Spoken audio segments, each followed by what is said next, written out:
All right, we're live. All right. Good afternoon.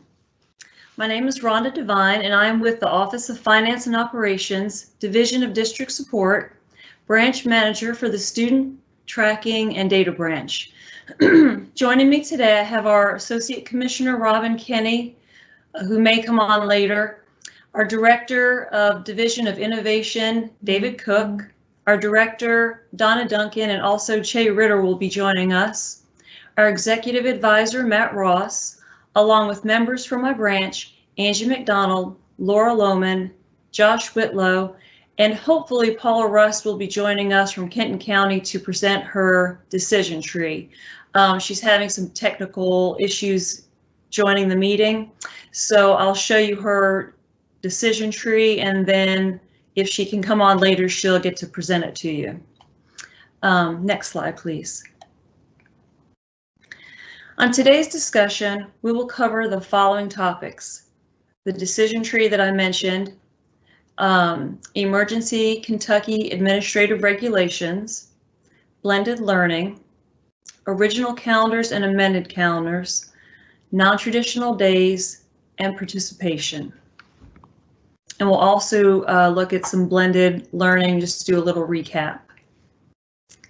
And this will also, our recordings will be on our KDE site, and I'll send you that information as well. So we have our decision tree, and I was hoping that Paula would get to show this to everyone. And we were in a regional meeting where all the DPPs were talking about what a wonderful job that they did, and it was very informative. And one thing that Paula mentioned to me, she had to work with her local health department to make sure that everything was approved. And she's actually just recently updated it because things have changed with what they're recommending. And so she reached back out to her health department. So it's really a living document that will change with the new changes and requirements that happen. So we'll also have this PowerPoint on our website. You'll be able to look at it. We're not saying, to just copy her decision tree and just use it for your district, but we wanted to give you a clear example of one district's graphic organizer that they have, and the relationship of working with their health department. And you could do something like this if you haven't already for your district. So I thought it was a great, just a great document that really needed to be shared. Okay, next slide, please. Okay, I wanted to make sure everyone was aware of the emergency regulation 702 CAR 7140, which was put into place just for this coming school year. For the 2021 school year, there will be 30 minutes given each day as part of instructional time to assist districts with extra time needed for cleaning, sanitizing, hand washing, temperature taking, and instruction for students on using masks and social distancing and hand washing. You can use this time wherever needed in your schedule. It's not an extra 30 minutes tacked onto the school day, but the time is inserted into your regular instructional time throughout the day. So if you start school at 8 a.m. and finish at 3 p.m., within that window of time, say 8 to 8:15, you take temperatures and go over mask wearing and social distancing discussions. And then at 2:45 to 3 p.m., you do the same thing. Or you could also space out your hallway time from the normal 5 minutes of passing to 10 minutes each passing time. That additional time will be part of your instructional time, and it's not tacked on to the day. So I wanted to make that clear and let you know about it. Next slide, please. We also have emergency regulation 702 CAR 1190, which permits local school districts to provide additional emergency leave for district employees for COVID leave. So the Kentucky Board of Education will be voting on these two emergency regulations on August 6th. When these emergency regulations are passed, we'll send out information to all the DPPs to let you know. Okay, you can go to the next slide. And hopefully everyone had a chance to attend the blended learning trainings that have taken place. The one they had last week was very informative and presented and was very clear. We think of this blended learning as basically a blanket that lays over top of the student's schedule. So students have a full schedule and then they're grouped within that. So each students are grouped together and then that group can move. Just by checking a box, you can have them either in seat time or in virtual. So if you missed the training or you have additional questions, you can go to Infinite Campus Community or you can watch the video on the training. And I've got the links as well. All right, original and amended calendars. We want to remind everyone that original and amended calendars are due tomorrow. We still have several districts that have not turned in calendars. We will be reaching out to you by phone today and tomorrow. These need to be done immediately. We want to remind everyone that NTI days cannot be put on the original calendar submissions. If you plan on an NTI day in your original calendar, they need to be coded as a regular school day. Then they can be changed to NTI days after the calendar has been approved. So it's not that that can't be done, it just has to be a regular school day on your original calendar. And then, even though it's planned for an NTI day, when that day comes and you have an NTI day, just show that on your amended calendar. Another common question that we've had is been about the variable instructional calendar and what to do about those proportional days for teachers. Put them in the original calendar as a planning day and then change them to a teacher equivalency day on the amended calendar. Also, if you have the original calendars that you have already sent in, they've already been approved, and your district is changing to a different calendar, you do not have to resend your original calendar. Just show the changes on your amended calendar at the end of the year. And those are some of the most asked questions, frequently asked questions, so I wanted to get that information out to everybody. Okay, next slide, please. Okay, non-traditional days. I have the link to the guidance document that was put together on July 20th. I pulled some important information from that document. If all the students are learning remotely, you can make this an NTI day. That's all the students in the district. You can track participation by showing it as an NTI day on your calendar, but still using the blended learning tool for participation. NTI days are unlimited again this year, and they can be used for COVID, weather, or health and safety. Well, I guess that health would fall under COVID. I had another question again asked me if the NTI days would automatically be 7 hours, and they are not. The NTI days fall within the amount of time you have in your schedule for the day. Next slide, please.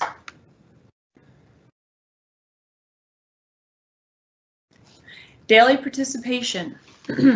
This year, participation will be recorded in Infinite Campus instead of attendance. The blended learning tool shows the location for safety reason and gives the capability of showing who is participating in class. Again, I just wanted to reiterate, thinking of participation as the students, they may be home, they may be seat time in school, participating with the lessons and assignments. Technically, a student could participate every day in class or be remotely participating and then still fail the course. Likewise, a student could show minimal participation and pass all of their courses. Participation is separate from the grading, but they must participate and do the work in order to receive participation points. Even though funding is not tied to attendance, We still want to see participation for checks and balances, ensuring all kids are learning. And then also, you can see in red, compulsory education still is required, and therefore it is important to capture and be accountable for the engagement and the delivery of instruction to all students, whether in person, in the school building, or remotely from home. I had someone ask a question about the percentage of participation. What does it have to be? And of course, we want it as high as possible. We want those kids learning and working and talking with teachers and getting the help and the things that they need to be educated. Next slide, please. Okay, in-seat daily participation. So participation for students physically in the building will be collected once a day for reporting purposes to KDE, but teachers for middle and high school will still be recording and taking that period attendance every day. Next slide, please. Non-traditional participation must include one of the following: one-on-one video or phone call between the teacher and the student. It could also be a group video, student time logged into a learning software system used by the district, or submission of paper-based assignments for students who do not have access to the internet. So I just really wanted to put that. I took this from the guidance document and I thought it was important information. The next slide, please. We're looking into the possibility of blended learning functionality for recording daily participation with virtual and performance-based courses. At this time, we do not have any changes, but we are working across the entire agency to see if there's any way that we can work with showing participation. But we just right now, for virtual and performance-based, it's set up the way it's always been set up, and you'll get that credit towards at the end when they pass. And then next slide, please. This, hopefully David Cook will be able to add some more information. All I can tell you is we're doing the reporting for participation October, January, and July. KDE will run a district participation report from IC, and David hopefully can speak a little bit more on that towards the end. And I think that's actually our last slide. If you could go to the next one. If anyone has questions or comments, I've gotten a few questions that came in for home hospital, and someone had asked what's the difference? Why would we have home hospital when we have virtual learning? It's very important to make sure that a child that needs to be put on home hospital, that there is a home hospital committee that's created. They decide what's best for the student. They have the required paperwork signed from a physician. It's the same as you've always done. These students still need that contact, so it would be 2 one-hour visits every 5 days. And so just because we have virtual learning doesn't mean that students don't need home hospital and that those scheduled time with their teachers. So that was one question that was asked. And then another one asked about the NTI and marking it on their calendar. So just make sure it's a regular day on the original calendar, and then show that NTI on your amended. One other question had to do with dual credit. And so, as I stated earlier, we are working on trying to do something different, but right now it's just marked the way we normally would. Josh, did you have some other questions? Yes, but we have Paula on if you want her to go to her slide. Yes, that would be great. And then I do need to give David Cook time to also speak up too, so I And apologize. I've been answering questions in the chat. Okay, thank you. And Yeah, Paula, there is your yes. slide. If you can, maybe if you just want to talk us through it, and also how you worked with the health department on this. Well, the actually decision tree was a result of me just running scenario after scenario through the health department. You know, with having limited staff in the building, you know, this summer, and then our athletes returning for conditioning, you know, these scenarios came up pretty quickly. And so really they responded to each scenario. And what I decided to do is just put it all together in a format that I could share it with my nurses when they return to the buildings, with principals, with the coaches, just so we would have, for lack of a better term, an algorithm of what to do with each case. And as you mentioned, it is a fluid document. We just made some changes recently due to the CDC's change in guidance for fever-free to 24 hours instead of 72. And we will just continue to update it. And every time I do something different, I just send it to the health department and see if they have any concerns or revisions that I should make. Well, it was the talk of the meeting that everyone was talking about what a great document it was, and I really wanted to share it. And I really appreciate the time and effort that you put into this and keep working on making it current. And so we do appreciate your time and also agreeing to letting everyone see it. So we appreciate Sure. that. I Does have any, shared it on the nurse listserv too. So all your nurses and your health coordinators should have received it at some point as well.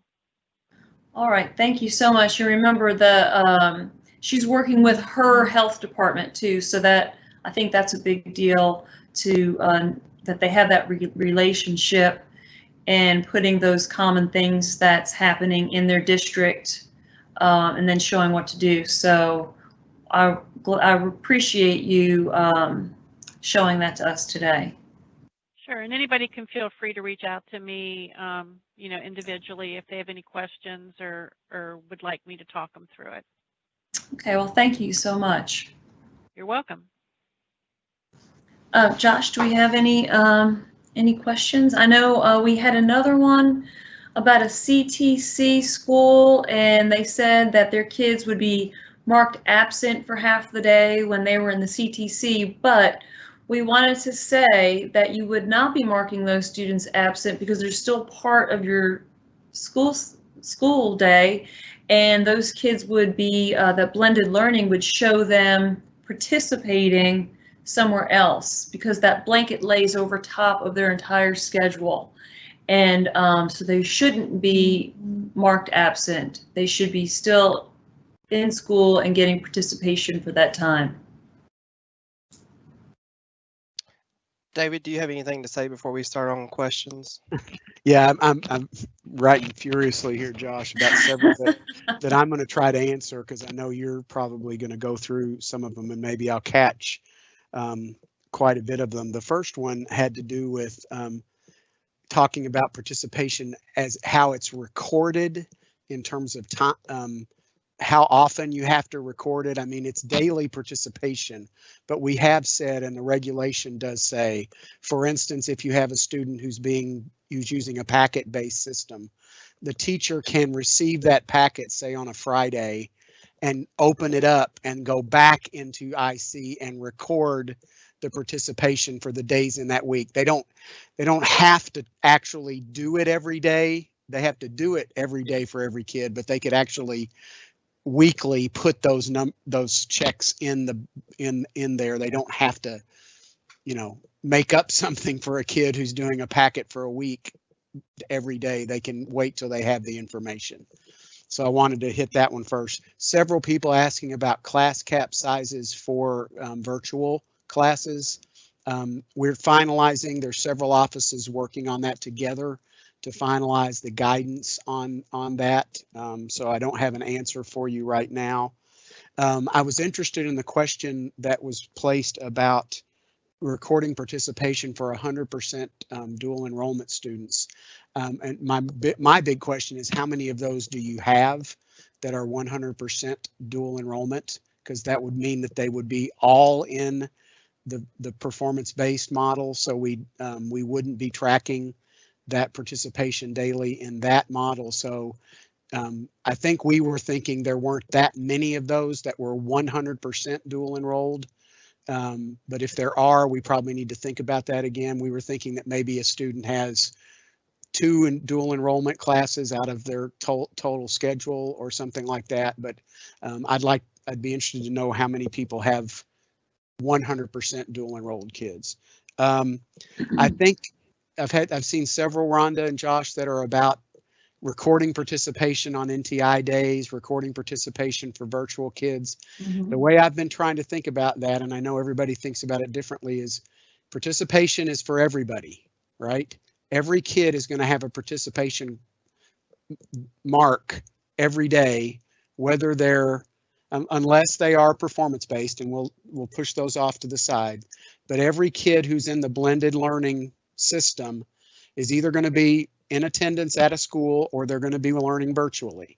So there's a participation way to do that for every kid. You don't need to think about an actual NTI day differently than you would any other day. It's just that on an NTI day, everybody is virtual. So you'd use one of those 4 options that Rhonda showed in that one slide.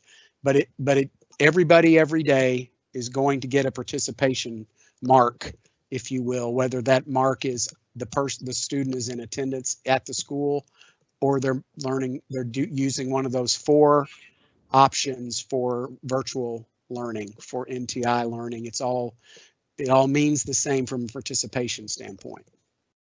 And those are the ones that, Josh, that I saw multiple times, several times. I know there was a question about, which I think that's more you guys to answer, is about, we've talked a little bit about this idea of what do you do when a kid has a doctor's excuse, but they're learning virtually. Do we record, they're not being recorded for absence? I think that doctor's excuse is almost you use the same idea, at least from my perspective, that's an excused participation, if you will, just like it would be an excused absence. You could count that as participation if there was a doctor's note for that.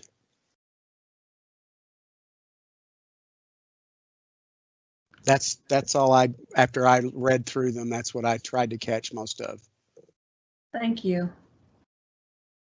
Josh and Laura, are there any other questions that have come through?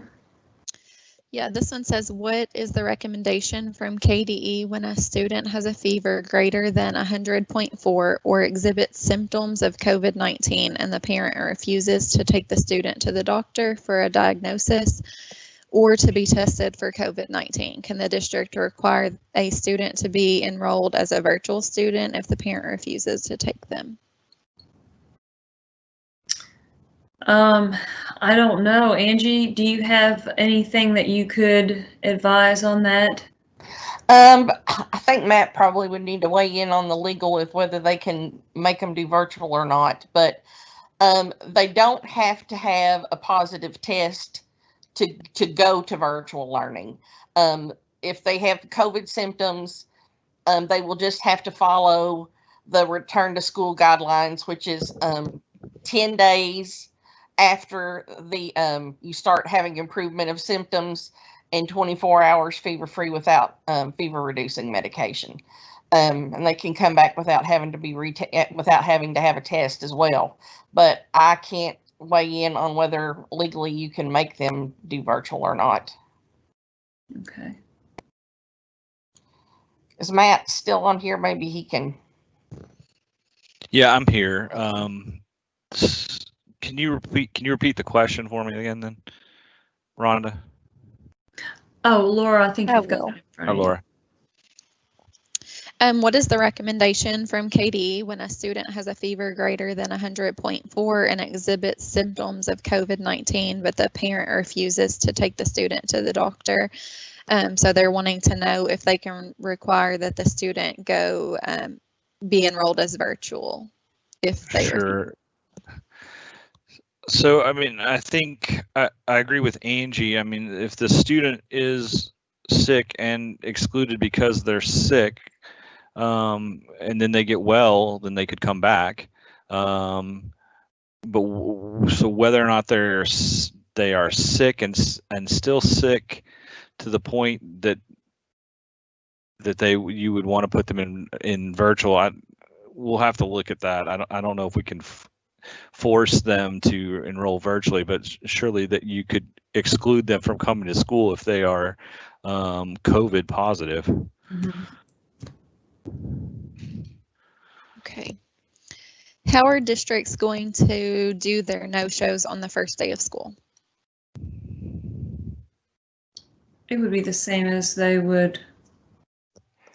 Hey, Rhonda, I'm gonna butt in real fast on this one.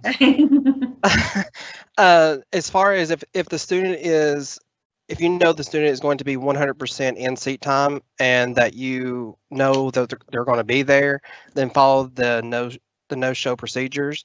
But if you have a student that is virtual and not doing any work, I'm actually reached out to other departments across the agency to work on that, and that's going to be discussed on Monday, and then we'll get you some information out on that. Okay. I think David might have touched on this one, but I'm going to read it because I don't know if he did all of it. How do we handle a student who is working virtually from home, who is too sick to complete work for a short period of time? In-person students would turn in a doctor's excuse and we would mark excused absences. Do students at home submit doctor's excuses too? If so, how do we handle that? Otherwise, it would be hard to determine who is considered truant. I think it'd follow the same, no matter if they're virtually in school or in seat time in school, it's a school day. If they're too sick to participate and they're absent for the day and they have a doctor's note, then it's handled the same way as it would as if they were in the school. I think, yeah, Rhonda, I think the one part of that question that I think I'm hearing, if it may be inferred, is how do they get the doctor's note? How does the teacher get the doctor's note if they're learning virtually? Do we take a picture of it? Do we, in other words, it's more a question of the process of getting the doctor's note more than it is whether or not they're excused. It's, I think that may be a question we need to think about is what's the process by which a teacher would see for a kid who's, quote, not able to do their work because they're sick and they're virtual. So I don't know how we would want to. Well, I think that this is Matt Ross. I would think that too would be a local decision, just like most of your local attendance policies are on what you accept and how you accept excused absences. Yeah. I think a lot of the doctors now have, just electronically. What are the... Oh, sorry, Laura. No, you're fine. What are the two 702 KRSs that the state board are looking at voting on in August? The two that I discussed earlier? Yes. I think they're asking what they are. I covered what they are, and I have the numbers that go with each one, the regulation. So I'm not really sure if they want to email me directly, and then I don't really have much more detail than that of what I said. They can definitely call or, reach out to me and ask me, directly. Okay. Is there a cap size on virtual classes? Is there a caseload cap on teachers who are serving as a virtual learning teacher for students at several grade levels who are using an LMS to take all their virtual classes? Yeah, I addressed that. We are finalizing some, it's a cross-agency response to that question because it does have various tentacles to it in terms of special ed and so forth. But I think we'll have that response here pretty quickly. Okay. If you're running a report out of Infinite Campus for virtual and performance-based students, how could the participation be pulled for 100% dual enrolled students? Yeah, and that's, I answered that, one of them. I know that question has come up a few times. I answered it once. I think we have to think about how many of those there are. We were thinking that the number wouldn't be large enough in any district that you couldn't, either through a spreadsheet or something like that, keep up with their daily participation when they're 100% virtual or 100% dual, which is very different. I've also seen the question that we're going to have a lot more virtual performance-based kids, and I wondered about that because if they're not in dual credit classes, then they're just 100% virtual in some kind of an academy setup or something like that, school within a school, A5. I think we've been trying to push everybody into building those blended learning groups for those kids, so we could track them in daily participation, but Josh and those folks may have to weigh in on that one. I think we're recommending that they just stay the A1 regular, school that they're in, and then they're doing virtual, and then we just lay that blended learning over top of their regular schedule. Right. Okay. Rhonda, can we email out that decision tree so that they can see it better? I have it on the PowerPoint, and I think you just click on it and you can grab it from the PowerPoint. They could also reach out to Paula Rust if they want to share that. I don't really want any, well, that's why I didn't send it out originally, just because it's not from us, it's from Kenton County. So I would reach out to Paula Rust if you want a better copy of it. Okay. When you have a child in two different schools, CTC and regular high school, you can't say one is in person and one is blended. So they do have to be marked absent at the home school if they're in person at CTC. We don't mark the students absent now, under a regular, so it's not going to change. It should be the same. I'm not sure why you would mark a student absent that goes to the CTC. Josh, do you have anything to add to that? I would just have that district to reach out to us by email or give us a phone call and we can work through that one. Okay. Okay. When amending the calendar in Infinite Campus for variable instruction calendar, I'm assuming to meet instructional contract, we would use teacher equivalency, meaning to fill the gaps for the 170 received by meeting instructional hours. If you're showing it on the original, it's teacher planning days, and then if you've already sent your original in, it's already been approved, and now you're going to a variable instruction calendar, then you can show that on the amended as teacher equivalency days. But if you're setting it up for the original calendar, then you would show it as teacher planning on that calendar. And if that's that should be accurate, correct, Josh? Yes, that's correct. Yeah. Okay. Okay, and then somebody just shared that they've created a Google form that ties into the Google Sheet to track their district's daily participation. It says if you think people would be interested in it, they can share it. They could reach out and send that to me. I'll look at it. Okay. May we allow parent notes to count for participation, provided that it follows the school policy for the allowable number of parent notes per year? Again, I think as Matt had said, that's really a district decision on how they want to handle that. And I'm almost thinking that whatever their policies are now for attendance, they would just do the same type of policy with participation.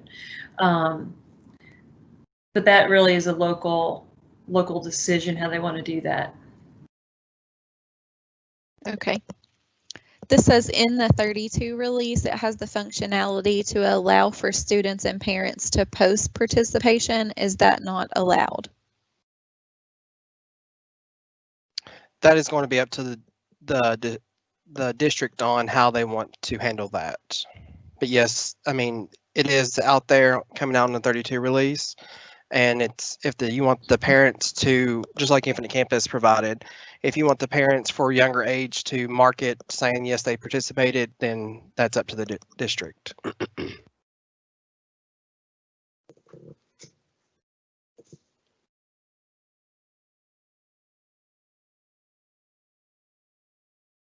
Okay.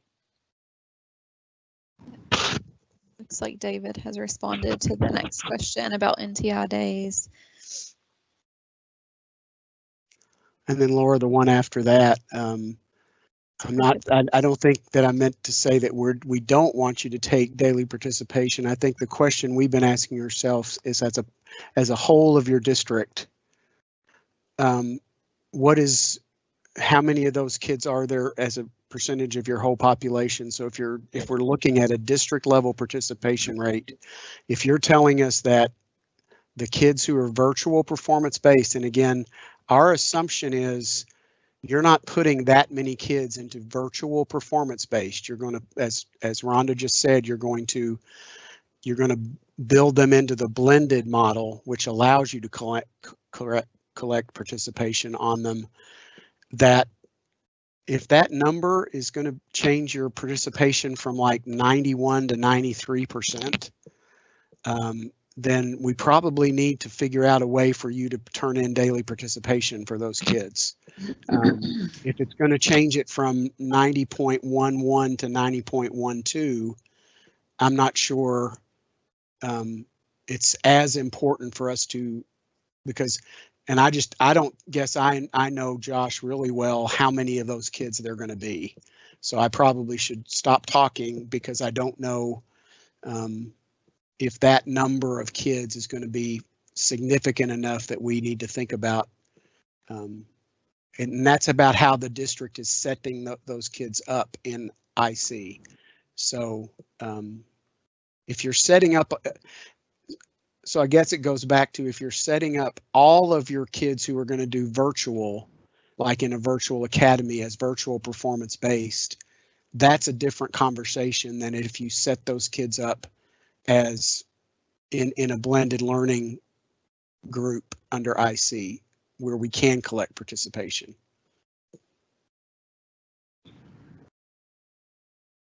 Okay. If we have students attending in person and has to be out part of the day or the whole day, do we have to count them as absent since students learning from home will be counted as participating if they have an excuse? Yes, if the student is in person and you're going to treat that student just as if it was a regular school day, you're going to check that student out at the time they leave the building, and then you'll code it just as normal. Okay. Will we need to set up an NTI group and put all of our kids in the group if we are going to have Group A come in on Monday, Tuesday, everyone NTI on Wednesday, Group B come in Thursday and Friday, and then a remote learning group that learns from home every day? I think you can group the students that makes best sense for your district. And remember, NTI is only for days where all the kids are virtual. So you would make it an NTI day on your calendar, and then you would group everyone into like a virtual learning on that day. So it really depends on what works best for your district and how you want to do it. Josh, do you want to add to that? I mean, yes, that's correct. You'll just have 3 groups under the blended learning group. You'll have Group A, however you want to name it, Group B, and then you'll have the remote learning virtual, however you want to name those students. But you'll have 3 groups under the blended learning, and then you'll check which day students are coming in to what building and what students will be on virtual. And then just mark the NTI day on your calendar. Yes, when the whole district is on NTI. Mm-hmm. Thank you. David, I'm not sure if you answered this question already, so I'm going to read it. It says, I thought that middle and high have marked participation in each class period, so they could not be participating in one class and not the other. The way participation is set up, it is a daily code or mark or whatever you want to call it. So we're not gonna collect participation by class period for virtual kids. Participation or attendance on the in-person side will be collected because that's for obvious reasons, for safety, knowing where the kids are. But from a participation standpoint, it's basically a once a day entry. Okay. Is there a cap size for in-person classes? It's the same as we have now by law. That hasn't changed. There's always been one. Now, if there's an SBDM council, they can make some changes, but by law, they have to follow what they've always had in place. Okay. If a student has a fever of 100.4 or higher and the school nurse says that the student is exhibiting symptoms of COVID-19 and the parent refuses to take the child to the doctor, should the district assume the child is COVID positive and not allow the person to be in attendance for 10 to 14 days? Also, should we intact contact tracing procedures with the local health department based on an assumption? I would say no on the assumption part, but as far as how the district wants to handle that, I think Matt had said earlier, it's really a district decision. They probably would have to follow the protocol where the student would be virtual for a certain amount of days and then come back. So, of course, we can't force somebody to go to the doctor, but we can ask them to follow the policies and procedures that we have in place.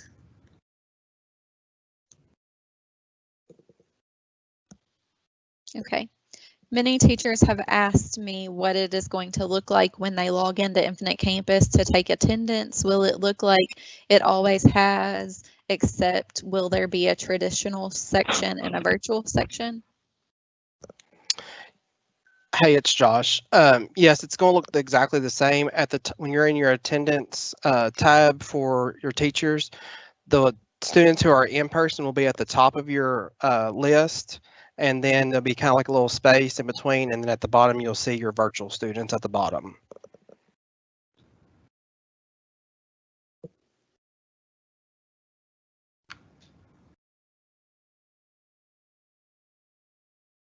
Okay.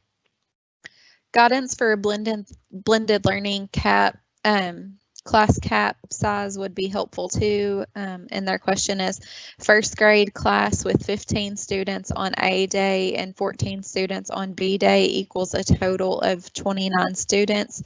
Typically their cap would be 24 students. Is this allowable? Do SBDM need to approve?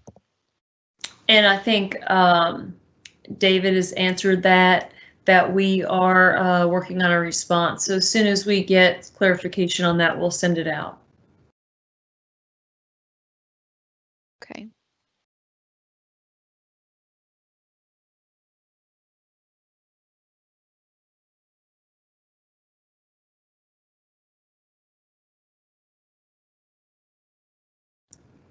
Looks like that might be, some of these are duplicate questions. Also, I just want to throw out there, I've talked to Becky Jenkins in OET that works with Infinite Campus. If you have any Infinite Campus setup issues, they have what they call an IC setup hotline, and that number is 1-888-619-0011. And we will put that in the chat window too if you need help with that.